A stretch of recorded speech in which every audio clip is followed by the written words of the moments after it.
Hi, I'm Cecil Walker, And I'm Adam Frower. and this is Possibilities.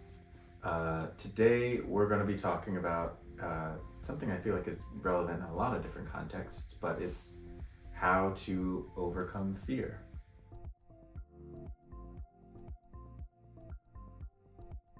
I love that I get to I was gonna say, I feel a kick question. things off. I feel a question. Yeah, I got coming. a question. You're the one who shows up with knowledge and such. Well, I guess how should we even frame how to think about fear in our approach to dealing with it?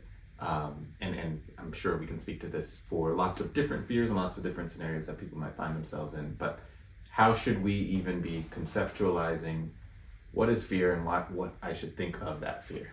I'll try to make this as succinct as possible, because I think that's a really big question. But I think at the most fundamental level, right, it's an emotion that we have. It's oftentimes people make a distinction between like primary emotions, secondary emotions, and fear is one of those primary emotions that just like automatically happens at times. Sometimes I think fear gets conflated with things like nervousness or anxiety or even anticipation. So I think maybe walking through some nuances around what that is. But I think we also, once we kind of think about emotion, I think that seems to indicate then that it's not necessarily qualitatively good or bad. It just is something that occurs to us. We have an emotional reaction. I think then when we talk about overcoming fear, that implies that we tend to put a negative spin on it, that we think of fear as something bad, something I need to overcome. And I think that if we kind of reshape that a little bit, then we think fear might serve a very worthwhile purpose. Fear might be something that is a warning signal. So I think we could broaden it to there are positive aspects and potentially negative aspects of that emotion of fear. I suppose I'll stop there and say that's the general essence. But I already think that that's extremely significant, because I think when people have a fear-inducing situation or in some type of circumstance where they're having to deal with fear, and they're trying to look for an answer for that, they're thinking, how do I eradicate it? How do I get rid of fear? I want to exist in this moment or do this thing without the sensation of fear, without the experience, the discomfort of fear. But you're saying a better question to ask is, how do I use fear, maybe? Or how do I do this while I'm afraid, maybe? Instead of trying to circumnavigate fear and say, how do I get to the place where I want to go without experiencing any fear, we're kind of looking at how do you walk through the fear, walk with the fear? How do you still keep going even when fear shows up? And I think that requires an acceptance of discomfort. But it sounds like you have a lot to say about why should we be so accepting of discomfort? Why should that be the way that we go, rather than running around what feels like the uncomfortable part of whatever process we're moving through? I think that's a good question, and I think I guess what I would say is that fear in and of itself is like that emotional surge is simply information. And so I think where we determine oftentimes the behavior that comes as a result of that emotion, we can determine. So I can either run or I can, get ready. It's that whole fight, flight, flee response, right? I can fight that fear. I can turn on an aggressive stance. I can say, I'm going to overcome this. I could completely become debilitated and just sit, like we oftentimes use the term like the deer in the headlights, right? Like I'm so overcome with this emotion that my body just doesn't seem to respond, or I could hightail it out of there. And I think there are times where any one of those might be helpful to us. But I think the other thing that kind of is embedded in that is, as we're making decisions, I think at least two things become really important, and I think this is where it gets to the how do we overcome this. Mm-hmm. And I think maybe what I would say instead is like, how do I manage this, or how do I use this? And one of those things is meaning making. We have to run through the filter of this thing is there, or there's a situation at hand, or I have this emotional feeling all of a sudden. What's the danger? Because I think biologically, fear is really telling us something's dangerous. Mm-hmm. And so we can pause and we can say, what is the danger here? And we can apply meaning making to it. We can say, oh, well, that's not really dangerous. Maybe that is anxiety provoking, or maybe that's new, or maybe that's unusual. I don't usually encounter this kind of a situation. So how do I want to deal with that? So I think meaning making plays a big role in how we manage it. And then I think the other thing that we have to kind of bring about is intention or deliberateness, right? Oftentimes we act out of fear, and it's like that automatic response. I don't really think about it. I get flooded with that emotion, and so then I get overwhelmed. Whereas I think we can manage and deal with fear if we specifically turn our attention to something and evaluate, is that really a dangerous thing to me? What is the worst thing that could happen to me as I encounter that? But I think even beyond that, we can get to a place of saying, what's the best thing that could happen if I engage with that fear, or if I push through that, or if I proceed forward while knowing that there is potential danger, or at least my body has interpreted it as potential danger. What does that mean about me? I can become a kind of person who can overcome that, or I can be somebody who can accomplish things, and so I think when we turn our attention to the meaning making and our deliberate decisions, we may then really get to harness all of that energy into productivity or motivation, or energy to get on with it. And so I think we have the feeling itself isn't positive or negative. We can make the meaning of that feeling. Yeah, I'm so glad you got us to hone in on this, because I think you pull up a lot of really, really significant points, and specifically something that has always genuinely confused me. But you're right, that fear inherently implies something important is on the line. Most of the things people find themselves afraid of, their life, there's some threat to my physical life or my body, my loved ones, society in general. People are often very afraid of war, or of some type of maybe the pandemic, maybe any crisis, the economy, things that could threaten society or threaten just the nature and structure of their day-to-day life, their reputation, even all those kinds of things. It's always something really, really important is on the line. And I like that you highlighted that a lot of people, their go-to response is the worst case scenario of how something could threaten that, how something could play out for that important thing. My children could be harmed. I could lose my job. Everyone will think something negative about me. I'll embarrass myself. Whatever that worst case scenario is, even though this information, like you put it, that we're getting from the fear is saying something really, really important is on the line and we've got to be really concerned about this thing. Why can't we have concern in the opposite direction of, I care so much about my children that I want them to thrive, and not just fend off worst case scenarios. I care so much about my reputation as a good person, or as a social kind person. Why would I just be nervous about saying something stupid or dismissive to someone else? Why would I not also be really, really concerned about being the best friend that I could be, or being the best contributor to my community, or something like that? Really making a difference for these people whose interactions I seem to care so much about.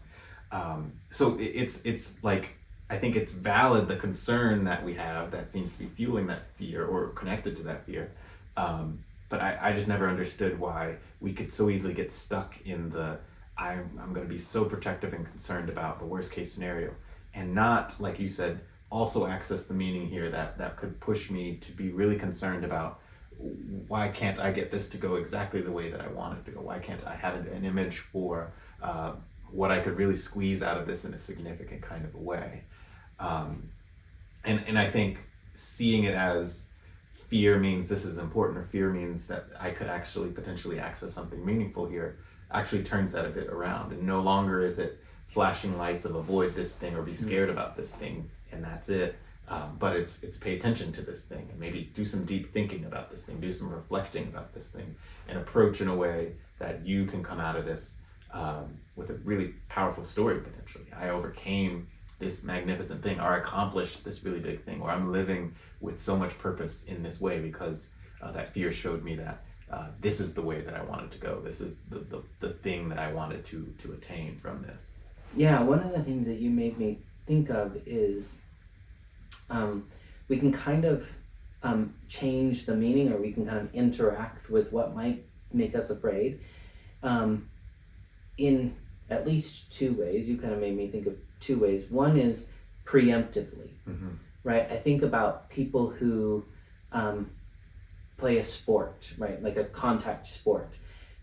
One who's not familiar with the sport could watch the sport and be like, man, that's a horrible, like rugby or American football or those kinds of things, wrestling, where it's like boxing. Like, I, as a spectator, could look at that and be like, no, that makes me so nervous. If I had to step into that ring, I would absolutely have this fear response of like, what is this other person going to do to me?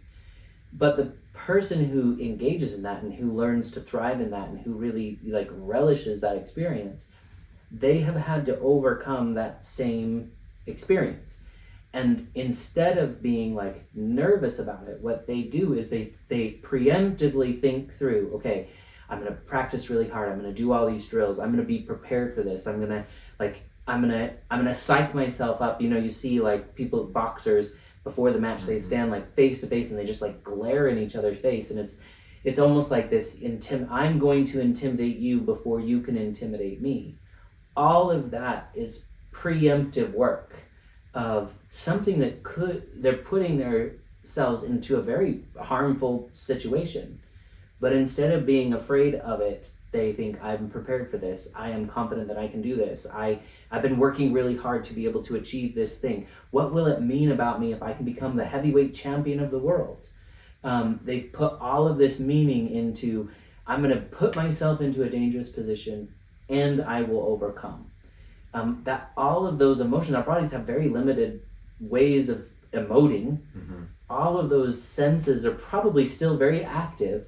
They just have attributed it to excitement or energy or enthusiasm or whatever it is. So the meaning they've given to it, because of all this preemptive work, changes what that experience is. And so I think one way we can do that is change our preparation for it. And the other end is after the fact, right? We might legitimately have gotten scared, we might have been overwhelmed, but then we can engage with it afterward and we can rethink through it, right? We can, in some sense, mentally put ourselves back into that position and say, okay, if I had to do that again, or what was that like? Why was I so afraid of that? What does it mean? If I were to engage in that again, how would I like to be able to engage with that situation? And I think there's this like post work that could be done around, again, reattributing the meaning. I guess maybe I wasn't thinking about this aspect, or maybe there's this part of me that I didn't access that I could access next time. And so I think when we talk about like overcoming fear, I think what we really are talking about is like making the appropriate meaning of things. I think it also comes down to, what version of myself do I want to bring to this situation? Again, either preemptively or in the post, if I get this experience again, how do I want to engage with that experience again? What do I already know about myself that makes me capable of dealing with these kinds of things? And so it's not so much that like having that initial reaction is wrong or bad, but if I've prepared for it, or if I take the time to attribute new meaning to it, I can completely change what that experience was like. Yeah, I think that is actually really profound. And the second that someone realizes that, recognizes that, and starts to put that to use, everything is going to be different for them. Any of these things they might be afraid of, but really any negative feeling or discomfort that they could ever have about something, it's all going to flip, because that's acknowledging the how profoundly tied together there's this duality to things. If you're afraid of something, that's one side of this coin. Of on the other side of that thing is something so powerful, something so big, something so if you fought through that fear, if you got to the other side, if you accomplish whatever the thing is you want to accomplish, or even if it's something, you know, trivial, that you're afraid of squirrels or something, you're afraid of whatever, even just to see yourself get through that and get through to the other side, that means there's another side to this coin, that you have potential for power, you have potential for you know, not being pushed down by discomfort. And I think it's this is part of why, you know, people like sad movies or scary movies. Even they elicit these negative feelings, these negative emotions, but people aren't watching a sad movie because crying is fun, or because they just are depressed and they want to feel as bad as possible. They can recognize there's something beautiful in that. This is shining light on some aspect of humanity. I'm relating to this in some type of way. And there's been actually a lot of research on why people like scary movies, and why people like, you know, these thrill-seeking things like roller coasters and bungee jumping and all that kind of stuff. And it's not as simple as they don't like themselves and they just want to like put themselves at risk, or they want to make themselves feel bad. It's they've been able to access the other side of, yes, this is scary, but that fear for myself and for my life is kind of a doorway, where on this side I could be really, really scared and nervous, and on the other side of that doorway is like this profound feeling of living, of like being in the fullness of, this is what life has, and this is a feeling of being enthralled in that, being thrilled by that. I remember when I was a kid, I was afraid of everything, actually. I was afraid of the dark. I was afraid of like very public places with lots of people, like if there was a big concert or something like that. I hated all those kinds of things when I was really small. And I definitely hated scary movies and scary anything. But somehow, I think it was like middle school or something like that, I remember trying to figure out how to not to be afraid of it. For some reason I thought it was a big deal that I was afraid of scary movies. So I was like, I gotta overcome this thing and somehow figure out how to like scary movies. And so I think somehow intuitively I did part of what you're saying. Not that I think that there's something beautiful or really amazing about scary movies. I mean, some people might think that. But I think what I accessed was that it's a human thing to kind of feel afraid of something. And so they're expecting people to be afraid of this. And in fact, the whole movie is playing on your expectations. And so I kind of figured out, like, if I could sit outside of that and sit kind of with them in the movie, like the people who made the movie, and see that lens of everyone's going to feel frightened by this. There's this scene, this jump, this whatever is playing on this human experience of, when this happens, you're going to feel this way. And if you're paying attention to this thing, it's going to make you feel this kind of a way. And here's how all these chain reactions are going to happen, just because that's just what people do, and that's just how this works. And then I could start to see how this was fabricated, of course, like this is not real. But then you can kind of see how kind of silly it is too, because then it's like, when you look at slasher films and scary movies and things like that, it's like a doll who's like wandering around and chasing people. There's ghosts and weird mystical things that are happening, things that kind of sound cartoonish if you just describe it. So somehow I was able to like spin the table a bit and feel like I'm on this opposite side of it. And I guess that's a way of conquering fear, but it was kind of walking through it. I have to like sit in it and feel it and understand it and look at it in a very, very different way, which I think is your original point, so that I could use it in some type of a way. Obviously this is way more trivial than, you know, like the fear of like being on stage or something like that. But I do think in all of these things speak to this two-sided nature, to any of the discomfort that we could feel. don't just stop at that makes me feel uncomfortable, so I'm gonna go around that thing or ignore that thing or avoid that thing. Lean into it, find the meaning, like you're saying. Find that other side that kind of allows you to access something that you normally wouldn't have had access to. Yeah, you actually made me think of something else. So like I was walking through my life and like when have I felt fear before? And lots of times I think. But one of the things that kind of consistently created this like nervousness, this fear, was moving to a new location. We've moved a lot of times. And oftentimes long distances across the country. So I've lived now in all 4 continental time zones. And so it's far. And so moving to these places was just rife with unknown. And I think that's one of the hallmarks of fear is like uncertainty or the unknown. And so oftentimes, like we mentioned before, we kind of create a scenario of like, what if these horrible things happens, or what if the worst case scenario plays out? And that makes us nervous. What if I don't know anybody? What if nobody is like me? What if my job falls through? Or what if one of the times I moved for school, what if I go to school, I invest and I waste all this money? Or what if I hate the program that I'm enrolled in? And so there's all of this uncertainty, and with uncertainty is risk, right? Oftentimes when I was moving across the country, I had a partner, I had children, I had, and so there's what if I ask them to take this risk and then I put them at jeopardy? What if my job doesn't work out? What if I don't make enough money? What if we don't find a house that we want to live in? So it's all of this unknown, but it's also high stakes unknown. It's if this falls through, that means something about me. It means that I am not a good partner. It means I'm not a good provider. It means, all of these things. So that fear boils up. And as you were talking about it and kind of talking about like getting on the other side of the table, I think through one of the things that helped each time with that fear, and I think it was the same thing. It's getting on the other side of it. And in some sense, knowing that it's uncertain.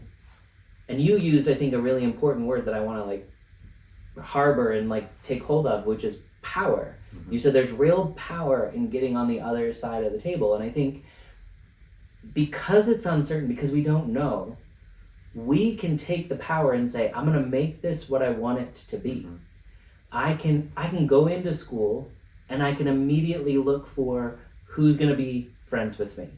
I can put on the persona of who I want to be. And I can attract people to that version of myself. I can go into a scenario and I can say, even if I don't like the house that I live in, I can constantly be on the lookout for a better place to live. So I can take this power, I can harness this power, and I can make the unknown what I want it to be. I can say, I don't know, but I'm going to do everything I can to make it turn out like this. So what do I need to do in order to make it turn out like this? Mm-hmm. And I think sometimes that unknown or that nervousness, that feeling of fear, again, it's information to say, you don't know. So what do you want? It gives us an opportunity to pause and say, like, I can make this whatever I want it to be. What do I want it to be? And so I think, again, we can utilize the uncertainty to harness power. To, in some sense, I think this is a weird way of saying it, but I think the opposite of fear is creation. Mm-hmm. If I create it, it's no longer unknown. It's known to me. I'm very clear about it. I know how to proceed. I feel comfortable because that's exactly what I want. It isn't, but what if this thing is outside of my control? Yeah, I think that is the most brilliant summary of everything that we've been saying here. Is that one, you don't need to get rid of that fear or that discomfort or that pain or that whatever is making this a difficult experience, in the same way that you don't need to make it a task easier to get through it. You don't need to make college easier to say that's the only way that you could finish college. So you don't need to get rid of that fear, and it doesn't have to stay as whatever scary image or scary experience that you're initially approaching it as. This could be a powerful experience. This could be a really self-defining experience. This could be anything that you make it out to be, and all you have to do is convert kind of how you're looking at it, but also converting that energy, that feeling, that sensation into something else. And like you're saying, creating a different experience. This doesn't just have to be a scary, bad, hard thing that happens to you. You could happen to this. You could be the thing acting on this situation that you make this, whatever it is that you want to make. I think that's life-changing for, you know, a lot of things. Yeah, I just really love that idea of